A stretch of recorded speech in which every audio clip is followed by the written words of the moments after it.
Saya akan menetapkan seperti yang saya katakan bahawa kesediaan saya untuk bertemu dengan Dipak.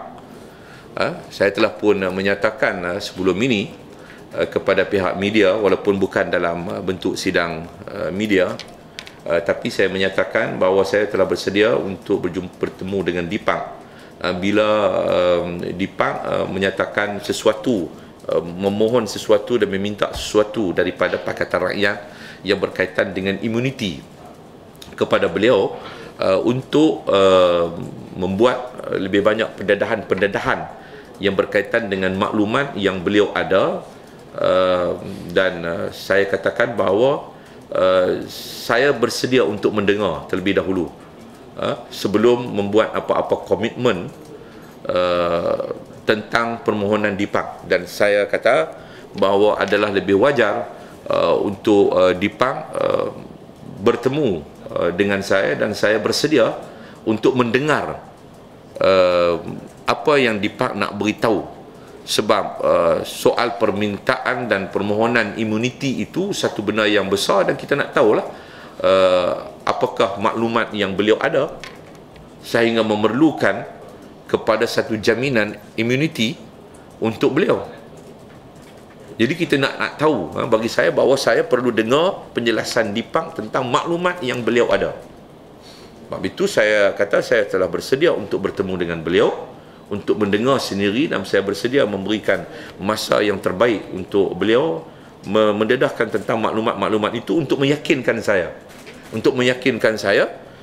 Dan saya juga, bila meyakinkan saya akan mendapat nasihat daripada penasihat undang-undang saya untuk menilai sejauh mana maklumat yang diberikan dan juga keperluan imuniti. Apakah undang-undang yang sedia ada ini tidak mencukupi untuk memberikan imuniti perlindungan kepada orang-orang yang cuba untuk mendedahkan sesuatu bagi menjadi penyaksian kepada perlibatan perlakuan jenayah yang dilakukan oleh pihak-pihak yang tertentu. Jadi saya sudah berjanji, saya bersedia untuk bertemu, dan Dipak sendiri pun mengalu-alukan hasrat kesediaan saya untuk bertemu, dan beliau hanya menanti tarikh.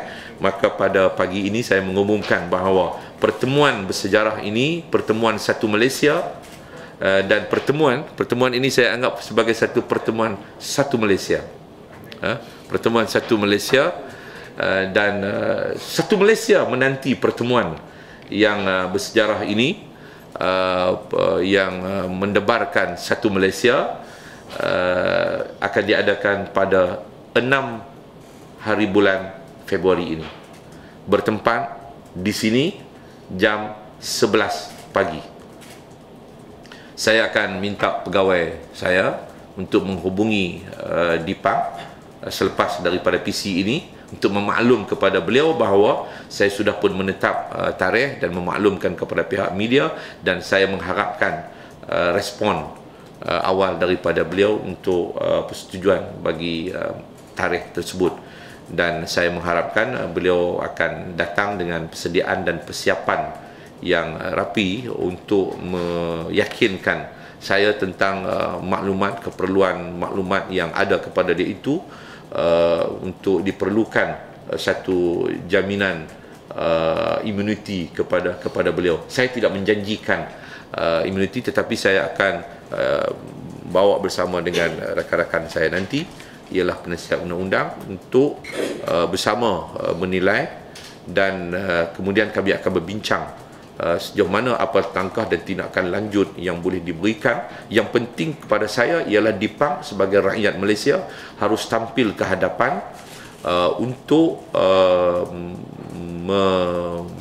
membongkar, mendedahkan semua maklumat yang ada, dan membongkar semua perlakuan jenayah yang dilakukan oleh sesiapa sekalipun, maupun kepada pemimpin-pemimpin negara Malaysia.